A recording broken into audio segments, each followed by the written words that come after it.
I am not sorry for something I didn't do, and I am not sorry for the things I did do.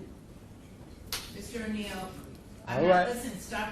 All right. Listen to me. I'm not You're not going to raise your voice again. I'm You're not going to raise my your voice again. I'm not. I will have you removed from this courtroom. I can sentence you without you being present. Yes, ma'am. You don't conduct I yourself. understand, Your Honor. Thank you. But I will say, I'm sorry for your loss. 19 years I've been at this job. I've seen human beings killed at the hands of others in every way imaginable. You name it, I've seen it. Shootings, stabbings, drownings, suffocatings, blown apart by cars, some DUI manslaughter cases, horrible things. This is the worst case I have ever seen as far as the facts go.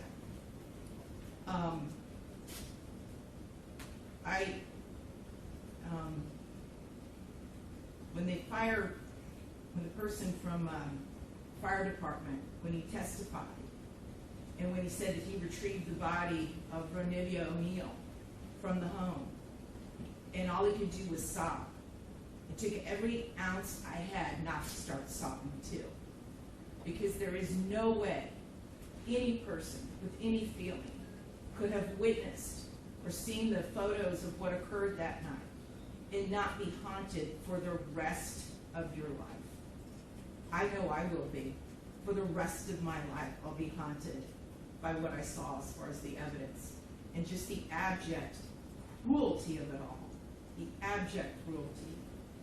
And I was aware, because I reviewed a lot of the discovery ahead of time, as you well know, did a lot of in-camera inspection of a lot of documents. And I was aware there was some evidence, at least, that when you needed to recover from your gunshot wound, that neither your parents nor your Aisha, Miss Robinson, would let you come recover at their home. I don't know if it's true or not. I'm not going to get into a dispute. I'm just mentioning there was some evidence referencing that in the records.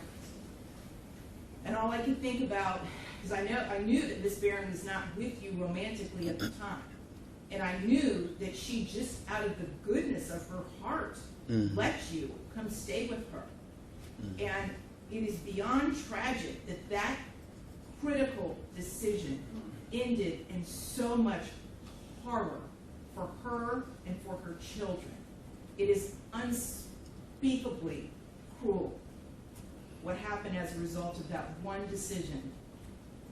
The way that Miss Barron died was horrific, and that 911 call, which captured truly all of it. You heard, and everyone who's heard that 911 call heard a death scream. If anybody ever wants to know what it sounds like before a human being dies, knowing that their death is imminent, that's exactly what it is. That was a death scream. We're going to see if it's true. But what happened to little Ronivia and to little Ronnie, but I'm going to focus on Ronivia, because she was special. And you could tell Miss Barron had done everything she could to create a beautiful home for her family. I noticed that the Ronivia's bedroom, before you set it on fire, you could tell she tried so hard to make her feel like a princess. Kenyatta did everything she could.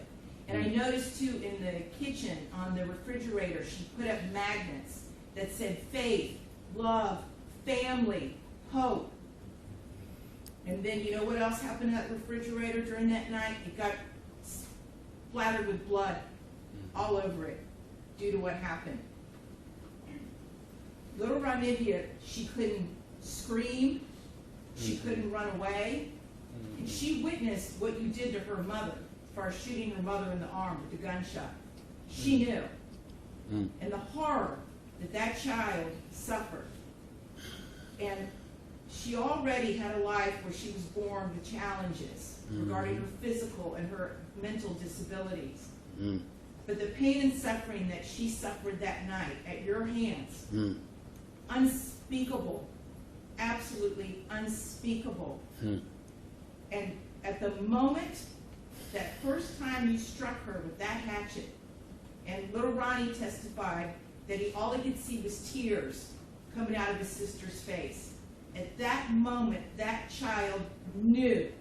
She knew she was being betrayed in the cruelest, most tragic and sorrowful way that a child could ever be betrayed. She was being betrayed by her parent, the one person that should be there to protect their children and love them and keep them from harm. And that was the last thing that child felt before she passed on from this earth, was your utter, cruel betrayal to her. And I read somewhere, and I don't know if it's true or not, I have no idea, but I read somewhere that souls pick their lives, and that they know exactly how difficult their lives are going to be before they enter into this world. And I don't know if that's true or not, but if it is, Ronnie Oneal is one of the bravest souls I have ever come across in my 54 years on this planet. One of the bravest ever, ever. Because she suffered so traumatically